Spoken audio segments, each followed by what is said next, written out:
पढ़ोगे लिखोगे नहीं तो कुएं का मेंढक बन के रह जाओगे। बचपन से गोपाल अपने पिताजी से यही सुनता आ रहा था, क्योंकि उसका मन पढ़ाई लिखाई में बिल्कुल नहीं लगता था। इसीलिए वो बाकी बच्चों से पढ़ाई में बहुत पीछे था।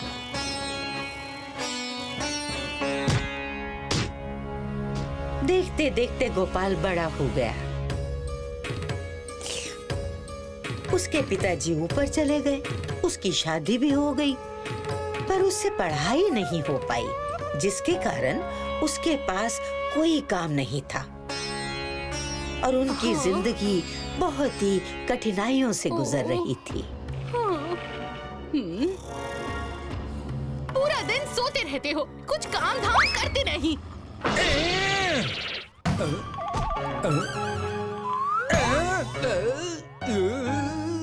अरे क्या कर रही हो? तुम कुछ ऐसा काम क्यों नहीं करते जिससे कुछ धन कमा पाओ? कम से कम घर में दाना पानी तो आएगा। ऐसा काम? पर क्या? अब मैंने सुना है महाराज विद्याधर को कविताएं बहुत पसंद है और अगर किसी की कविता उन्हें पसंद आ जाए तो वो उसे इनाम भी देते हैं। तुम भी ध्यान लगाकर कोई अच्छी सी कविता लिखकर महाराज को सुनाओ। क्या पता तुम्हारी कविता भी उन्हें पसंद आ जाए। कविता? और मैं? इसके ताने सुनने से अच्छा है कविता ही लिख लूं।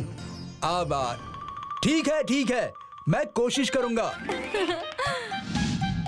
अगली सुबह गोपाल नहा धोकर कविता लिखने के लिए एक पेड़ के नीचे बैठ गया, पर पढ़ाई तो उसने की ही नहीं थी कभी, इसीलिए उसके दिमाग में कविता क्या, एक शब्द भी नहीं आ रहा था। तभी उसकी नजर तालाब के किनारे एक सूअर पर पड़ी, जो जोर जोर से अपनी पीठ एक पेड़ में घिस रहा था। उसे देखते ही गोपाल बोल पड़ा, इतना ज्यादा घिसने से प्राण संकट में पड़ सकते हैं। वाह वाह वाह वाह, क्या कविता है! इतना ज्यादा घिसने से प्राण संकट में पड़ सकते हैं। ये कविता महाराज को जरूर पसंद आएगी। और इसी लाइन को कविता समझकर एक पत्ते में लिख लिया। अब अपनी कविता जाकर महाराज को सुनाता हूँ। रुको। अरे अरे अरे, कहाँ चले आ रहे हो? मुझे महाराज से मिलना है। महाराज से मिलने का समय समाप्त हो गया है, अब उनके विश्राम का समय है। चलो जाओ यहाँ से। क्या करूं? अगर कविता सुनाए बिना वापस गया तो मेरी पत्नी मुझे बहुत डांटेगी। कुछ उपाय करता हूँ। मेरे पास महाराज के लिए एक जरूरी संदेश है। किसी तरह आप ये संदेश उन तक पहुँचा दे। सिपाही गोपाल की बात सुनकर उस पत्ते को सोते हुए राजा के बिस्तर पर रख आया। सुबह राजा उठा तो वहाँ एक नाई उसकी हजामत करने के लिए आया था। राजा की हजामत बनाने के पहले नाई ने उस्तरे की धार बढ़ाने के लिए उसे पत्थर पर घिसना शुरू किया। तभी राजा की नजर उस पत्ते पर पड़ी और उसने पत्ता उठाकर पढ़ा। इतना ज्यादा घिसने से प्राण संकट में आ सकते हैं। लगता है ये कोई गुप्त संदेश है। जरूर ये दुष्ट मेरी हत्या करने के लिए उस तरह घिस रहा है। बंदी बना लो इसे, ये मेरे प्राण लेने आया है। महाराज, मुझे क्षमा कर दीजिए, ये सब मैंने पड़ोसी राजा के कहने पर किया। गोपाल को दरबार में पेश किया गया। कौन हो तुम और वो दुष्ट मेरे प्राण लेने वाला है, ये तुम्हें कैसे पता चला?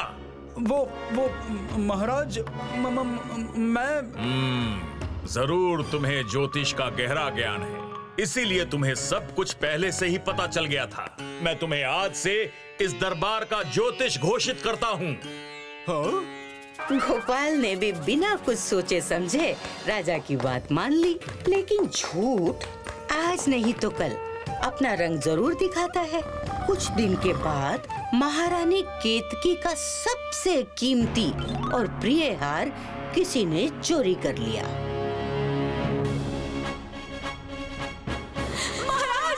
महाराज, मेरा प्रिय हार, मेरा प्रिय हार किसी ने चोरी कर लिया। शांत महारानी, वो हार किसी भी तरह मैं आपको वापस दूंगा।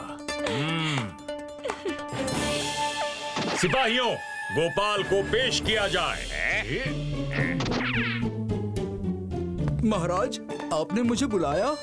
गोपाल, जिस तरह तुमने अपनी ज्योतिष विद्या से मेरे प्राण बचाए थे, उसी तरह अपनी विद्या से पता करो कि महारानी का हार चुराने की गुस्ताखी किसने की है। ये मेरी पत्नी ने मुझे कहाँ फंसा दिया?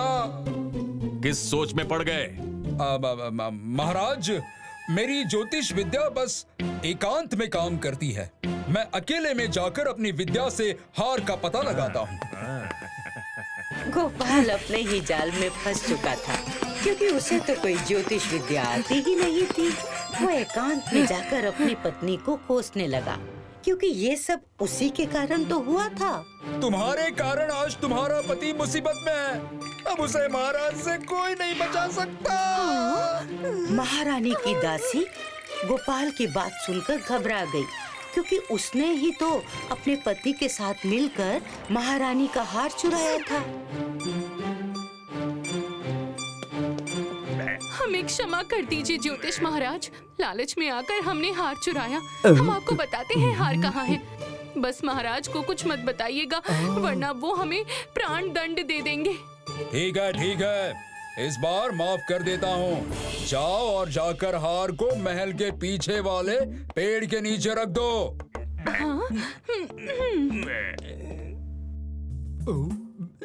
बच गए। महाराज की जय हो। महाराज, मैंने पता लगा लिया है। हार राजमहल के पीछे वाले पेड़ के नीचे है। मैंने सिपाहियों को भेज दिया है।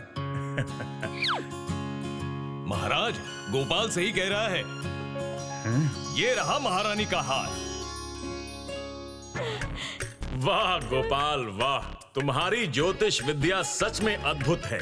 गोपाल किस्मत से फिर बच गया, लेकिन अभी उसकी मुश्किलें और बढ़ने वाली थीं, क्योंकि उसकी ज्योतिष विद्या के चर्चे आसपास के राज्यों में भी शुरू हो चुके थे। महाराज, मुझे महाराज हिमाबिंदु ने भेजा है। सुना है आपका ज्योतिष गोपाल बहुत ही ज्ञानी है। हमारे महाराज इसकी पुष्टि करना चाहते हैं, इसीलिए उन्होंने मुझे भेजा है। सही सुना है। बताओ क्या जानना चाहते हो? अगर गोपाल अपनी विद्या से ये बता दे कि इस डिब्बे में क्या है, तो फिर मैं मान जाऊंगा इसकी विद्या को। क्यों नहीं? गोपाल एक बार फिर फंस गया और उसे अपने पिताजी की कही हुई बात याद आई। पिताजी सही कहते थे, मैं कुएं का मेंढक ही हूँ। गोपाल की बात किसी को भी समझ नहीं आई, सिवाय उस मंत्री के, क्योंकि उस डिब्बे में सच में मेंढक ही था। तुम तो सच में एक महान ज्योतिष हो। इस डिब्बे में मेंढक था, ये सिर्फ मुझे पता था। गोपाल एक बार फिर किस्मत से बच गया, पर उसे पता था कि ये खेल ज्यादा दिन नहीं चल सकता। इसीलिए उसने इससे छुटकारा पाने की एक तरकीब सोची।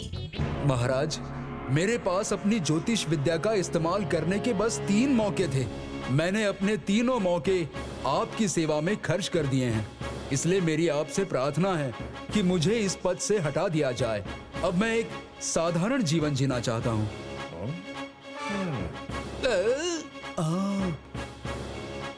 राजा ने उसकी बात मान ली और उसको ढेर सारा सोना चांदी देकर विदा कर दिया। If you like this video, subscribe to our channel Murthy Media.